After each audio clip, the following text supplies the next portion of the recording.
Vamos lá, gente. Os primeiros conceitos que a gente vai aprender é sobre período e frequência, tá? Antes da gente ver período e frequência dentro do movimento circular uniforme em específico, eu vou explicar para vocês o que é período e o que é frequência de uma forma geral, tá? Período é o tempo que uma ação leva para tornar a acontecer, tá? Exemplo, se eu perguntar para vocês qual é o período da nossa aula, alguns eu acho que vão dizer que o período é de 2 horas e meia, né? Não, gente, essa é a duração, tá? O período da nossa aula é uma semana. Por quê? Porque se a gente está tendo aula hoje, a gente leva uma semana para que o evento torne a acontecer, para que a gente tenha uma nova aula. Tá? Então, por exemplo, o período da duração da aula de física é de uma semana. Tá? No movimento circular uniforme, o que a gente vai ter? Eu falei para vocês que nesse tipo de movimento a velocidade é sempre constante. Por isso, um objeto leva sempre o mesmo intervalo de tempo para tornar a acontecer, né? Exemplo, o ponteiro grande de um relógio vai levar sempre 1 hora, 12 horas, né? O ponteiro grande, 12 horas. Leva sempre 12 horas para percorrer todo o círculo do relógio. O ponteiro pequeno vai levar sempre 1 hora, né? Ou seja,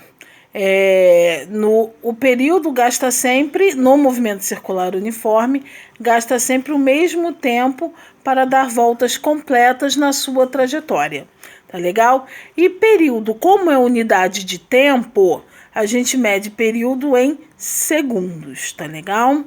Já a frequência é o número de repetições de um evento num determinado intervalo de tempo, né? Então, a gente viu, por exemplo, que o período da nossa aula é de uma semana. De uma semana, isso. A frequência é o quê? Uma vez por semana, tá? É o número de repetições que ocorre num dado intervalo de tempo. E, muito importante, a frequência e o período são inversamente proporcionais. Ou seja, se você tem um evento que acontece muitas vezes em uma semana, né, ou seja, a frequência é alta, o período é pequeno. Tá? Por exemplo, se você tem aula 3 vezes por semana, você tem uma frequência grande e um intervalo de tempo pequeno, porque você leva aí 2 dias entre uma aula e outra. Se a sua frequência de aula for 1 vez por semana, ou seja, uma frequência pequena, o intervalo de tempo é grande, são 7 dias para acontecer de novo, tá bom? Então, quando a frequência de um evento é grande, o período é pequeno. Quando a frequência é pequena, o período é grande. Eles são inversamente proporcionais, tá bom? Por isso que a gente tem a fórmula aí, que a frequência F é o inverso do período, 1 sobre T. Ou você pode usar também ela invertida, T é igual a 1 sobre F, o período é o inverso da frequência. Tá legal, gente?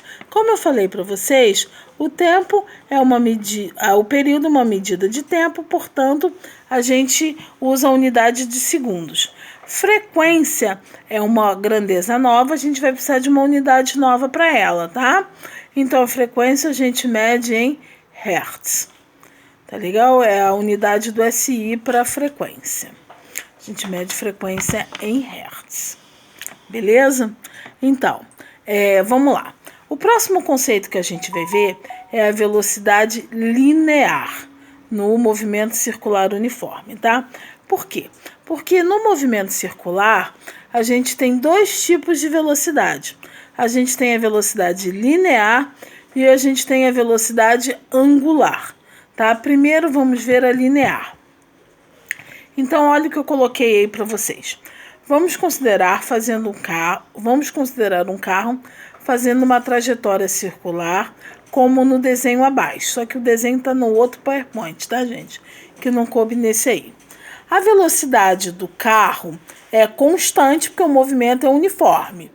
Sabendo-se que o tempo que o carro leva para completar uma volta é o período T, e o comprimento de uma circunferência pode ser dado por comprimento da circunferência. Lembra da aula da tia Flávia? Comprimento da circunferência é 2πr, né? Concluímos que, já passando para o outro slide, como é que era a velocidade uniforme mesmo? Velocidade uniforme é ΔS sobre ΔT, né? Só que no movimento circular, a velocidade vai ser, então, ΔS é o quê? É o comprimento da circunferência, né?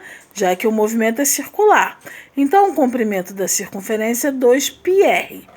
Então, a gente coloca no lugar do ΔS o 2πr. Tá? E no lugar do tempo vai ser o período. Então, a velocidade linear no movimento circular uniforme é 2πr sobre t. Tá legal? Ou se a gente lembrar que 1 sobre t é a frequência, a gente também pode ter 2πrf. Tanto faz. Vai depender do que o enunciado te der, período ou frequência. Qualquer uma das fórmulas está igualmente correta. Tá legal, gente? Vamos para a próxima.